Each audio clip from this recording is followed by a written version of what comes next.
Welcome everybody to this webinar about MPC configuration with INCA Architect.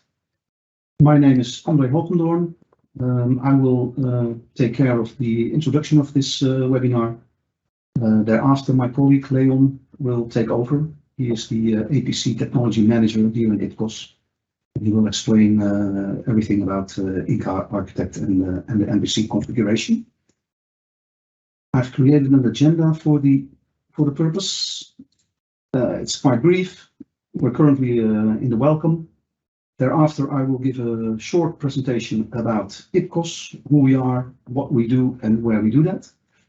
And then I'll hand over to Leon, who will give a presentation and a demonstration. And while we are having this webinar, you can ask questions on the sidebar. And at the end, we will do a Q&A session of some of selected questions. Thank you, André, and welcome also from my side to everybody who's joining us in the webinar. As André said, I will be talking about INCA Architect, the configuration tool for MPC and also for INCA Sensor for that matter. But before I switch into demo mode, I first want to give you some context for INCA Architect. I will be approaching that context from a number of angles. So there we go. INCA Architect is part of the INCA suite of products. We are a technology-independent service provider, but we also have our own technology. That doesn't necessarily mean that we don't do services if our technology is not involved, but we do have the option of delivering our own technology. And there's basically two pillars in the INCA suite of projects. One pillar is the tuning tools, and these are tools that allow you to tune PID loops you have in your DCS or in your PLC. And the oldest, the easiest to use tool that we have is INCA PID Tuner. And INCA PID Tuner focuses on the optimization of one loop at a time. So it's basically a single loop tuning tool with focus on ease of use, yet powerful enough to tune the loops the way you want them to. That's INCA PID Tuner.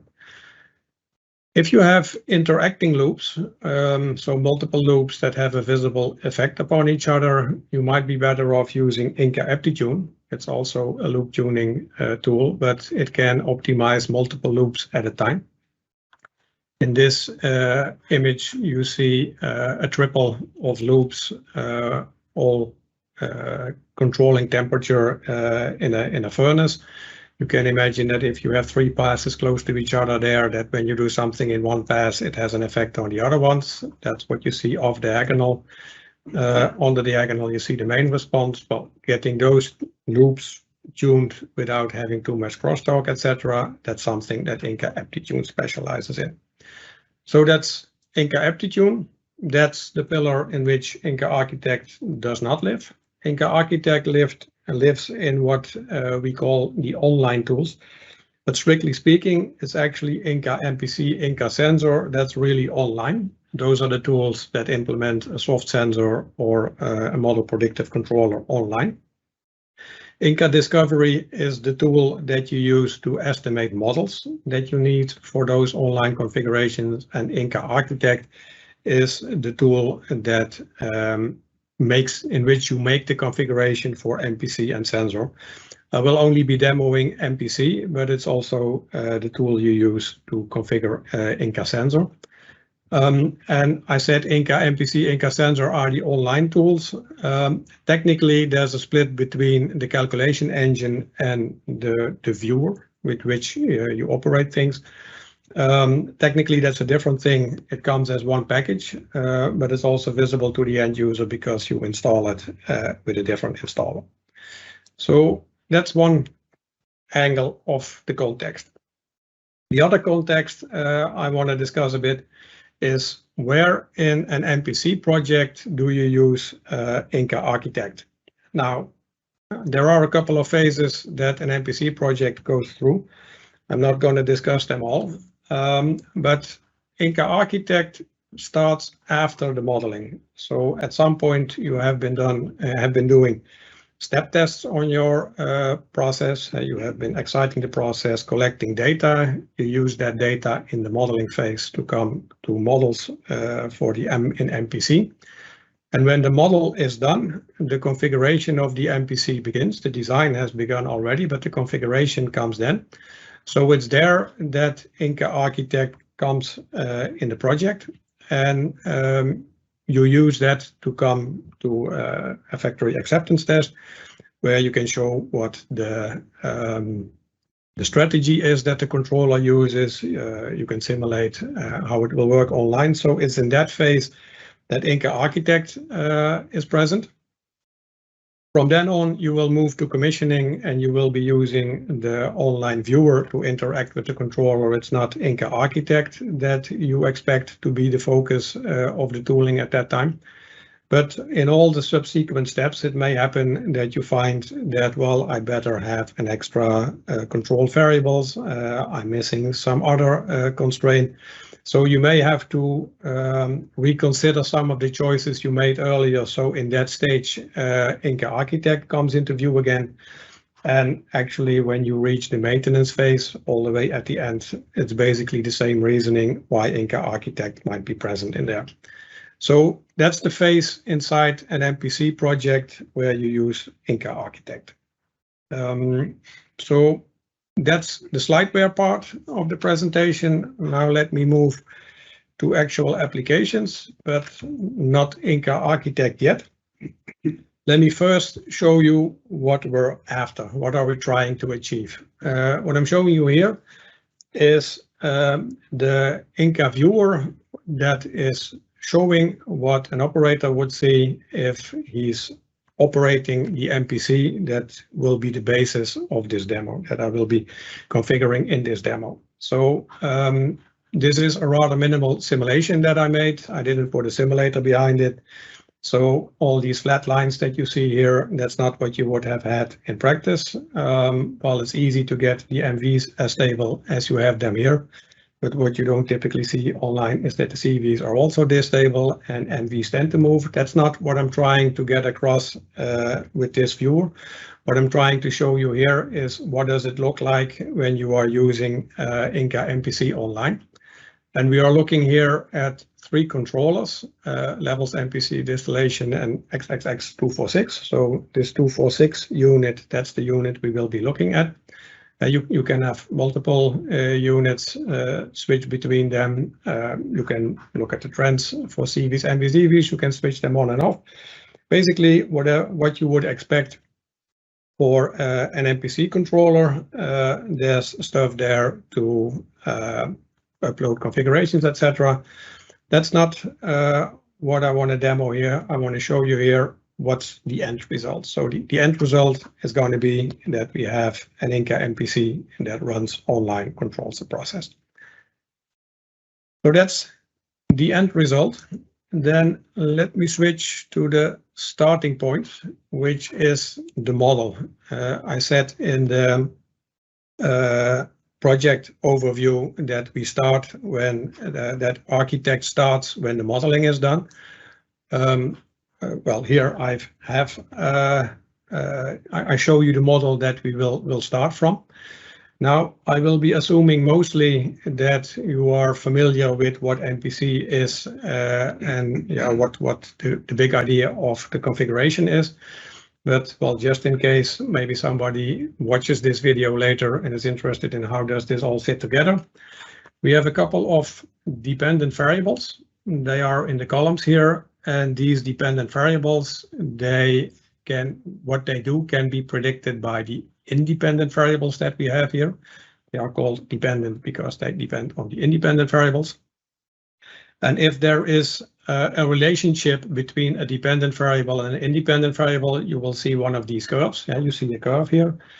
In the white areas, there is no such relationship, or at least none that is significant enough to use in the MPC. So this is the model that we start from, and this will be the input for Architect. So let's now switch to Architect and let me see, MPC. This is what Architect looks like when you first start it. And the typical scenario, as I said, is that you run INCA Architect after you have done the modeling. So let me import the model. And I called that model preliminary model for demo. Spoiler alert, I will be updating the model later on in the demo, but this is the model that we start from. And let's see what we have obtained from this. We have a skeleton configuration for our MPC now with a couple of things in there. And one of the things is the application name, and the application name corresponds to these names. Well, usually the model is called after the unit that you use it for. That's also the default name that Discovery proposes when you export. I gave this model a more descriptive name as far as the model goes, but as far as the unit goes, this would be a better name for the application. So what else do we have here? INCA MPC has a number of modes. We use that to maintain backwards compatibility. If we add new functionality to INCA MPC, we try to do that in a way that is backwards compatible. So the controller you designed 10 years ago, that still works the same if you run it in the INCA, in the current version of INCA. But it's possible that we add enhancement that we just cannot make backwards compatible, and that's when we introduce a new mode. Normal 20, Normal 20 is the latest mode that we currently have. So that's the general stuff. Now let's have a look at what we obtained from the model. Okay, so we record a couple of things concerning the origin of the model. So that's going to be useful when you later come to do maintenance on a controller that has been online and you're wondering where did this model came from. Well, this model came from the file preliminary model for demo. The INCA Discovery project that came from is demo modeling part. And the name of the model inside that INCA Discovery project, that's recorded here as well. So this should give you a good chance of finding the model back should you need it. There's some additional information about the model, including the sampling interval. So this is the sampling interval with which the model runs. And this is also the cycle time of the INCA MPC. We used to have a different cycle time and give you an error if it wasn't the same as the model, but we then thought, well, why require you to retype that number? So this is where implicitly the cycle time is specified. I talked about the independent variables when I showed you the model in INCA Discovery. Well, we see them back here, and we get the engineering units and the description along with the model. I replaced the description with something, well, not so descriptive, so that, yeah, you don't see which actual process was the inspiration for this. Normally, the engineering units and description come along with the data that you import. And if you use INCA Acquire to do the data logging, INCA Acquire queries the OPC server from which you get the data, and you will see the engineering units and the description that the OPC server provides. So you will get a more descriptive name for real actual data than what I'm showing you here. What else does the model give us? There is this is integrating column that specifies whether the model is integrating or not. This is the thing that is also called RAMs often. A normal relationship, or well, let's say a typical relationship between a dependent and independent variable is such that if you make a step change on the independent variable, the dependent variable responds, but after some transient, it becomes constant. It settles to a constant level. If it's an integrating variable, it doesn't settle to a constant level, but it settles to a constant rate of change. That's what is integrating means. In this example, we don't have any, but it's information that's carried over from the model. And there's another thing that we have in the model, and that's a transformation.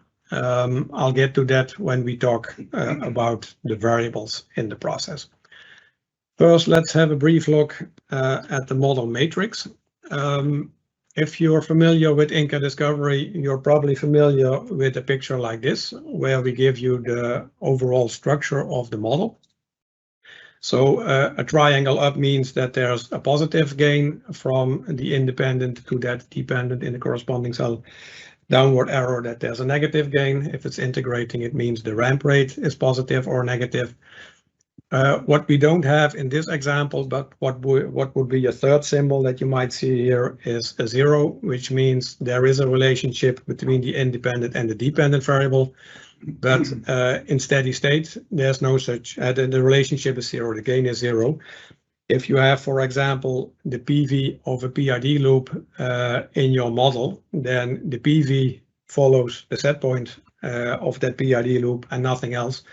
So the gain to anything but that set point would be 0. That would be shown as one of these nulls here. So this is the symbolic view. You can get a little bit more information by having a look at the actual gains that are present in this model. These other checkboxes are ways in which the MPC can manipulate the model. Won't go into those. But here you see the gains or the ramp rates for the integrating processes. If you want to have more detailed view, INCA Discovery is the tool to go. So that's what we have about the model. So let's switch to the structure. Let's move a little bit more towards the configuration. When we were looking at the model, we were talking about independent, dependent variables. When we are talking about the MPC, we're talking about manipulated variables, control variables, and there's a third type of variable, that's the disturbance variable. The model treats the MVs and the DVs, so the manipulated disturbance variables, the same. But in MPC, you expect that you can impose a value, write a value for an MV. You can write a set point for a PID loop, but you can't write a value for a DV. You can't impose an ambient temperature. So this information is not in the model, so we have to add that value. We have to tell INCA Architect that these independent variables, they are actually DVs. Okay, now they have become DVs. I pointed at, let's not distract too much yet. I pointed at the transformation that was present in one of the independent variables. It happens that the effect that an independent variable has on its dependent variables is not constant throughout the operating range of that variable. Classic example of this, if you have a valve that's almost completely open or almost completely closed, then the flow that goes through a tube in which that valve is doesn't change much if you open it a little bit further, close it a little bit further. So in other words, the gain there is small. But if you are, if the valve is in the middle of its full range, making changes there has a much bigger effect. So that's a nonlinearity that you can reflect, that you can try and use, and then the MPC will take that into account. And you probably use that nonlinearity, you estimate that nonlinearity already during modeling. INCA Discovery provides tooling for estimating that as well. So if you have used that nonlinearity during modeling, it will come with the model and you can observe what the nonlinearity is. The default choice is that you follow that transformation that's in the model, but you can change your mind and say, I don't want a model, I don't want a transformation after all. Or you can say, I want an entirely different transformation. But what you would typically do is that you use the transformation from that's in the model. Now, we also see the integrating column. So is the variable integrating? This corresponds to the integrating yes or no of the model. Now, we don't have an integrating model, so I can't show you here that INCA MPC has two choices as far as integrating CVs goes. The difference between the two might be good to highlight that there's a difference there. The difference between the two variants that we support there is if you want your integrating CV to be constant at the end of the prediction horizon, in other words, if you want it to be balanced, you would configure it as something that's called a regular level. So you require that, well, at the end of the predictions that the controller makes, a level is not rising, is not falling, a pressure is not rising, is not falling, it's constant. Well, if you have a buffer vessel somewhere in your process, then the idea is probably not that you keep the level of that vessel constant, but you have that vessel in there to accommodate changes in the flow. So then you would make this what we call a free level or a free integrating process. That still doesn't mean that we don't look at all at how fast it is rising or falling. If you're close to the upper bound of this CV, the rate is required. The rate with which it grows is kept small, but the rate with which it can decrease is much bigger. That's the difference between a regular level and a free level. And there's one more thing I want to draw attention to, and that's the choice here. That a CV, a controlled variable, it can be configured as being intermittent, and that means we don't expect to have a measurement for it each and every cycle, but only when we indicate that we have one. There's a third option that we don't have a measurement at all. I won't go into that. That's a really specific scenario. But here, AI, it suggests that we're looking at some kind of analyzer. Analyzers do not always run at 30 seconds, so I may not have a value at every sample. If I make it intermittent, then there's only a value if there's another value flagging to the controller that, yes, there is an update now. So we only consider it to have a value if that value is there. There's in between those values, the controller will run on the model, and we need to allow it to substitute model predictions for measurements for a while. That's what this model cycle is about. You can use model cycles also for other measurements. You can, in that way, also allow that a value that's typically available continuously, that has an intermittent missing value, but model cycle intermittent value variables don't really make sense without model cycles. So far, I've mainly shown you what we got out of the model. I've been talking for a while already, but so far we haven't made many design decisions. I'm only following the model. Now, let's move to a thing that's called subcontrollers that we can also configure here. Subcontrollers, they are about switching variables on and off together. And they are not about coming to different optimal solutions, unless the being on and off of MVs, DVs has that effect. They are about switching stuff on and off. So let me first introduce a couple and give them some names you may encounter with some types of processes. So we have a front section and a back end section in our process. And we get a couple of exclamation marks pointing out that something is not the way it's supposed to be.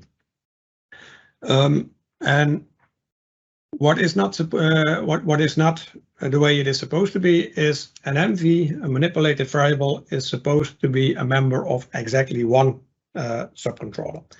Which means if that subcontroller is off, all the MVs in that subcontroller are switched off, all the DVs and CVs also for that matter. And the 4 MVs, I haven't assigned them to any subcontroller. Well, it's easy to assign them, just click them. And MVs have the requirement they can be in only one subcontroller. So if I click here, it's automatically removed there. DVs, and let me move that out of the way for a moment. DVs do not have that requirement. You can have a DV and multiple subcontrollers. If the DV has an effect, on CVs that you put in one subcontroller, it's worthwhile including them there as well. So I just show you that you can have more than one. And actually, I deliberately showed here that there can be a gap in the sequence of MVs. What you typically find is that there's contiguous ranges of MVs in one subcontroller, but that's not a requirement. So here's where you configure to which subcontroller that the different variables belong. So we had this list of errors here. They have gone now. There's the errors concern related to subcontrollers. Let me explain at this point what this warning is about, what INCA Architect is doing here. The controller is making predictions of the process behavior. It's doing that up to a given horizon, the prediction horizon. And the controller is also thinking of manipulations of the manipulated variables up to another horizon, the control horizon. And what you should typically do is that the prediction horizon should be long enough that you see the response of the process to the last move you make in your control horizon. And INCA Architect has filled in the suggested value for you here, but it's still it's automatically updating this. So if I would change the control horizon, the prediction horizon changes along with you. If I put a different model in here with a different time to steady state, the prediction horizon changes along. Well, you might think that that's nice, and you might think that's not what I want. I want this prediction horizon to be whatever I tell it to be. Well, that's easy to get rid of if you make a small change. The message is gone here. You can also acknowledge it and then it's gone, but we draw attention to the fact that the prediction horizon is changing. This was an information message that you get. It's also possible to get more severe warnings, and let me introduce such a problem. Hang on.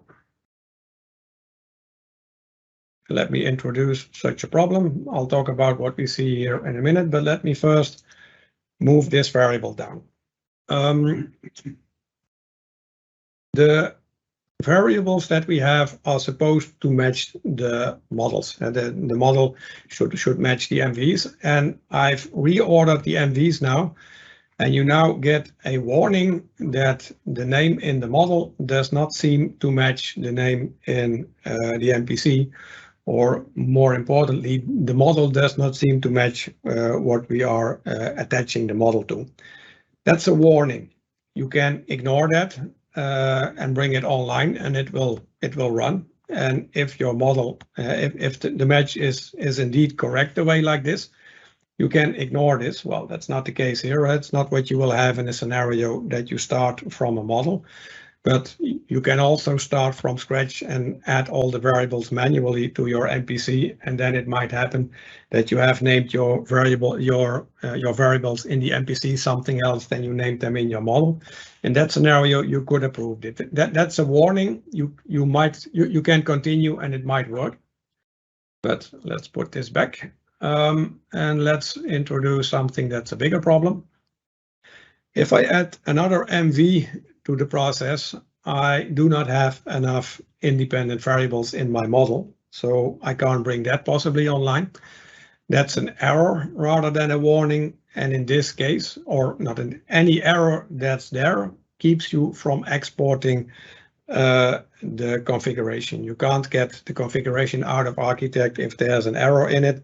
So we don't allow you to export a configuration that if you would bring that online, if you would upload that to the online environment would say, I can't run this. So that's the difference between errors and warnings and what effect it has.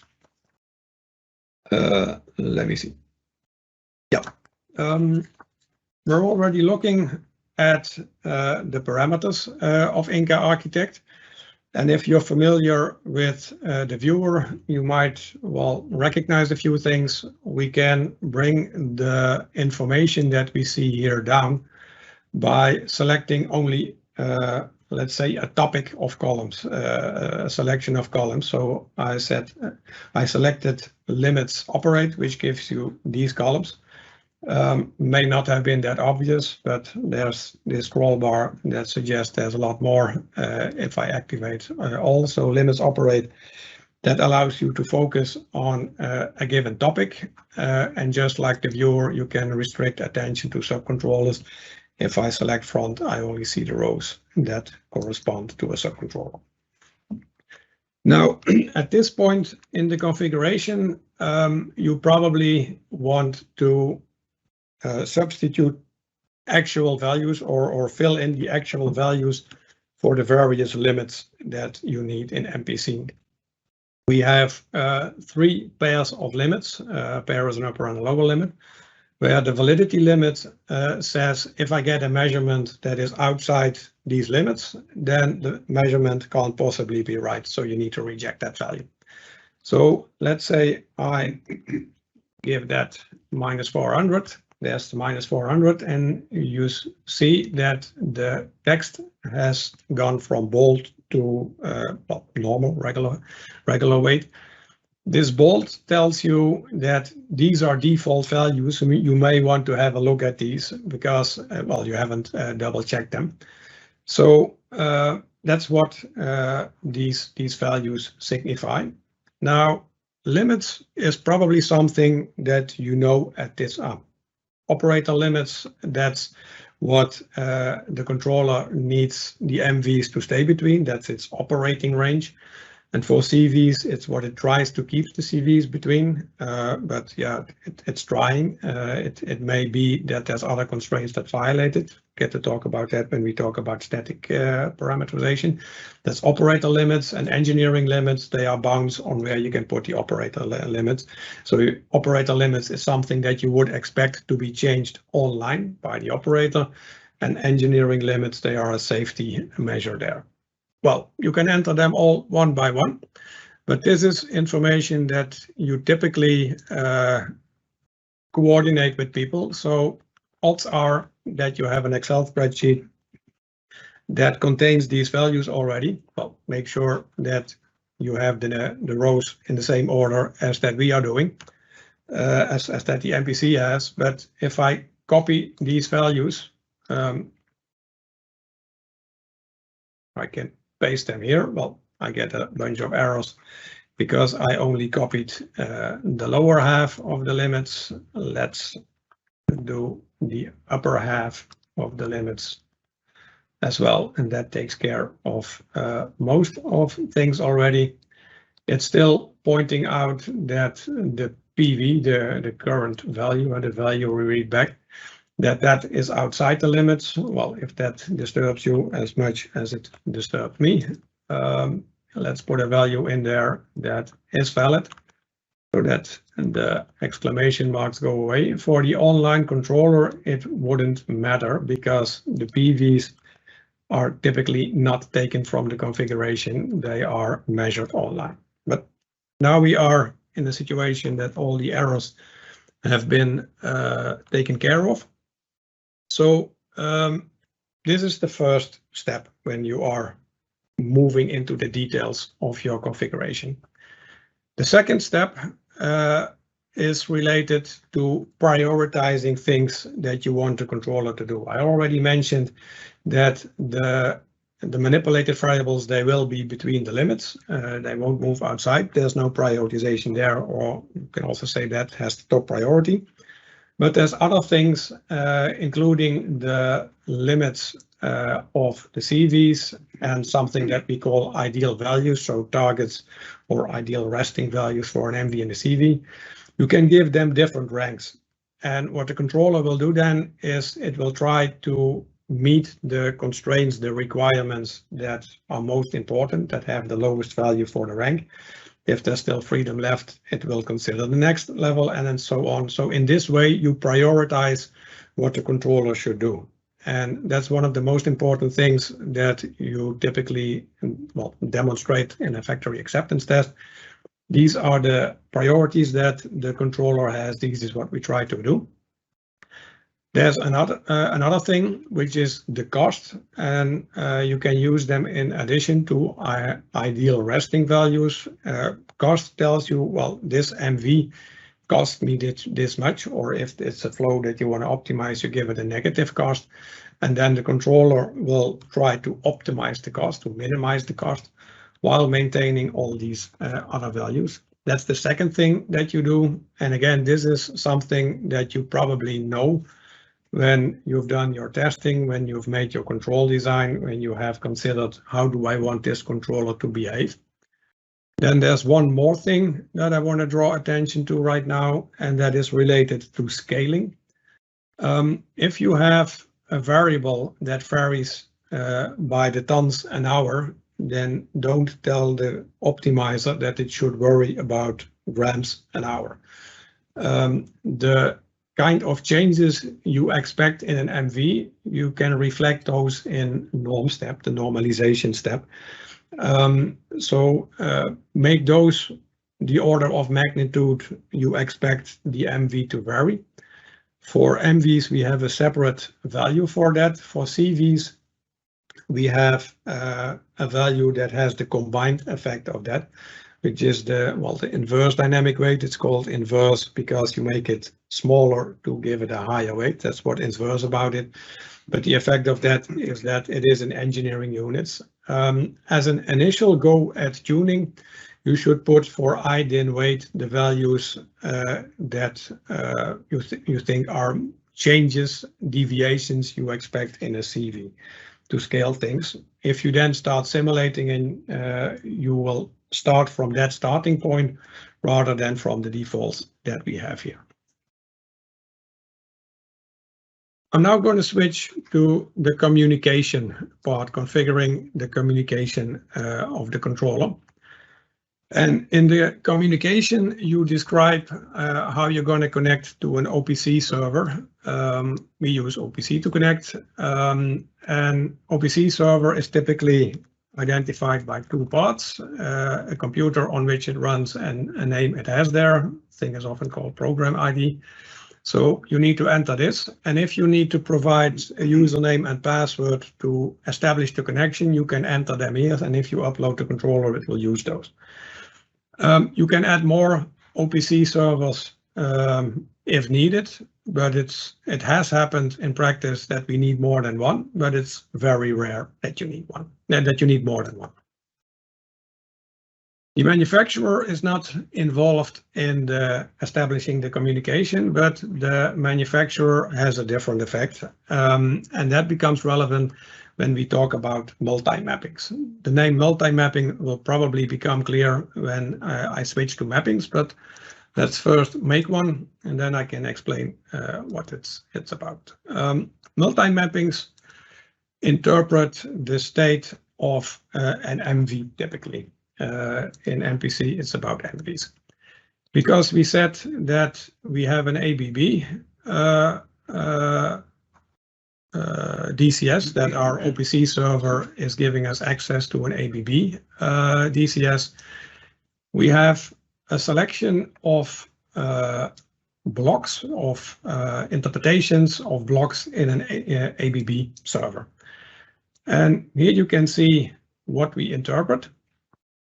These relate to the tags that we read in the OPC server, and this is what we produce from it. What this is basically about, imagine that you are writing the set point for an MV. Then if the set point of that MV is against its upper or its lower limit, then it's good for MPC to know that it can't move up any further or down any further. But it may also be that the output of the PID controller hits its limit, and then there's no point in raising or decreasing the SP in that direction either. So we're also reading where what the OP value is and whether it is pushing its limit there, and that's translated to a status. So this wind-up information, that's deduced automatically, and this multi-mapping, it knows how to interpret various blocks. And what you need to do also is you specify the block here, and you indicate I will be writing my set point on this connector on the PID block. direct acting or reverse acting, so that we can verify online that the block is in the mode that we want it to be, so that it is ready to accept set points from us, so that we also know if it's not ready, if the PID loop is in the fallback mode, that we can't expect MPC to write values there. You need to give it a base tag. Let me name it this, and what this will do is it read MV base tag, in this case .w, not .:w, etc. These suffixes are added to the base tag, and that gives you access to all the information concerning to the template. So that's multi-mapping.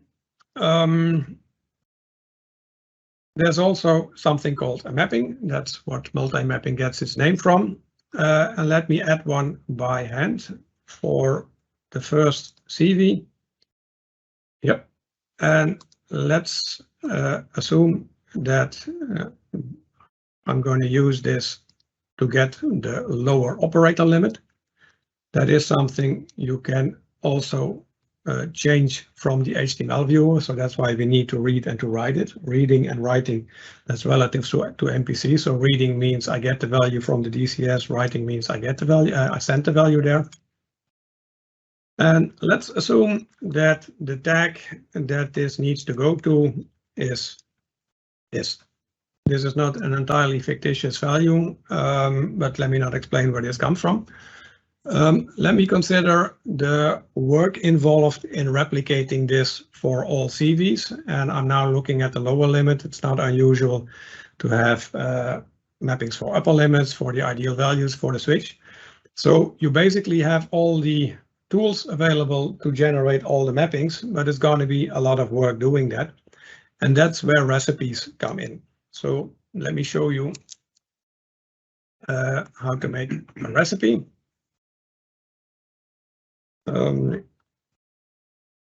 So INCA, not INCA, CV mapping, print right. And let's say I want a recipe for all CVs. You can also do them for individual variables, but let's do that for all CVs. Let's say we want a mapping for the lower limit, the on-off switch, for the upper limit, and for the ideal value. And let's see what, let's make this a read-write mapping. And let's see what this did already. It has generated all these mappings for every combination of CV and the 4 attributes that I gave. I will come back to this error in a minute, but it doesn't have the name that we needed to have. It has a default OPC tag created for every mapping.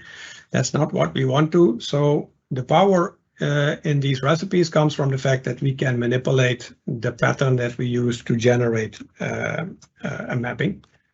So if we make this instead something along these lines, INCA CV underscore, we're coming closer already. And this line is resembling that line already, but we're missing a part that varies with the attribute, so with or below, etc. But we have what we call aliases to give us that. And let's name this guy DCS attribute and fill in the names that we have for it. That's the wrong name. Switch PH ideal. Let's put that in here. Then we're getting close already. I need the number of the CV, or yeah, the CV in this case. And then I'm almost there. Let's have a quick peek and see where we are. We're almost there. We still need an indication for the type of value. Well, we can make extra aliases as we need. So let's call them type. And this is these are real values except this guy, which is an integer. Okay. And if I now switch to my mappings, I need to add this still to the recipe type. Then we have the mappings the way we need them to. Now, what's this error about? We have two mappings writing at the same tag, well, that's a conflict there. Where is the value coming from if we have two sources? Well, probably this one I entered manually was not needed, but let me eliminate that mapping and see what that does to the recipe. So let me switch to the recipe, and we now see that we have excluded this combination from the recipe. You can also manually exclude them here. So in this way, you have the flexibility to make exceptions while at the same time generate the mappings for the other ones. Let me with an eye on the time have a look at the topics. Well, I can briefly mention that you can simulate from here. This would give you a simulation view where you get the errors of the online controller, etc. There's a trend showing here, but given, come on, yes, trend that would move, but yeah, let's not play with the simulation, given that I'm almost out of time. Let me show you one more thing. Let me start from a filled-in configuration, and then let's pretend we brought this online. We have been running for a while, and we've made changes online. And we now want to incorporate those changes in our Architect project. We started with import when we created a new project. Update actually incorporates changes in your existing configuration. So let's see what happens if I import this configuration that I could have downloaded from the online controller. Well, apparently the model had a different name there. That's not a very significant change. The other thing that it shows you here is you've changed the engineering upper limit. In the project we're updating from, it was 15 for this MV. In the current project it was 14. Which of the two do you want? Well, you can take your pick. And if the list is longer, you can select all from the current project, all from the update project. So in this way, you can update your values from the online controller. Let's see if there's anything else. Yep. In this project, there are fewer mappings than were there. Well, let's not make those changes. Let's complete this update. So you can get changes you made elsewhere into your project without, you can see what the differences are, and you can decide which things to keep and which things not. And let's skip changing the model to a different one, given that we have about 5 minutes left, and maybe turn an eye to any questions that have come in.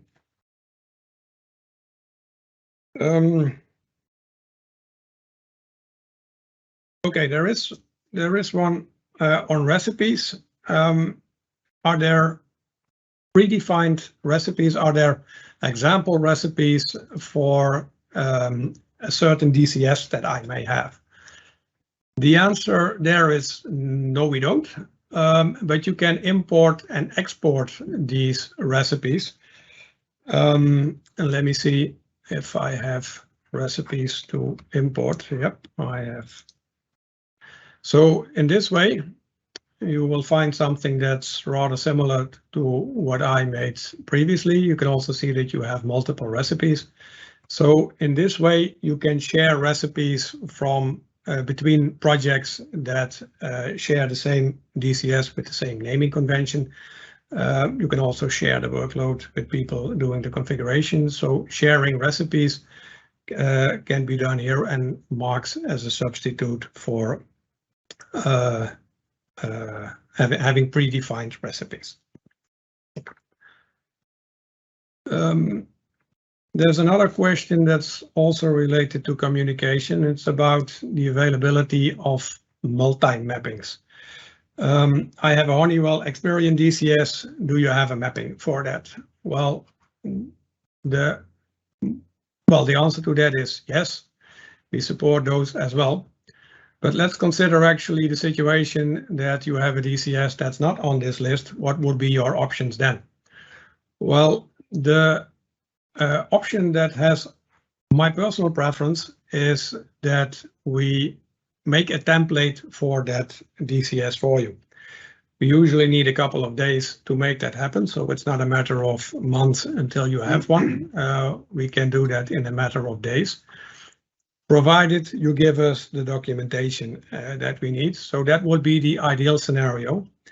But if that's not possible for whatever reason, maybe it's a one-off thing, it's a very old DCS and nobody expects that we will ever see it again. There is some functionality that I haven't touched at all, and that's calculations. You can write user code that reads certain tags, runs a script on them, comes to a conclusion. So your fallback scenario would always be that you can write a user calc, and that can be used as a substitute for templates as well.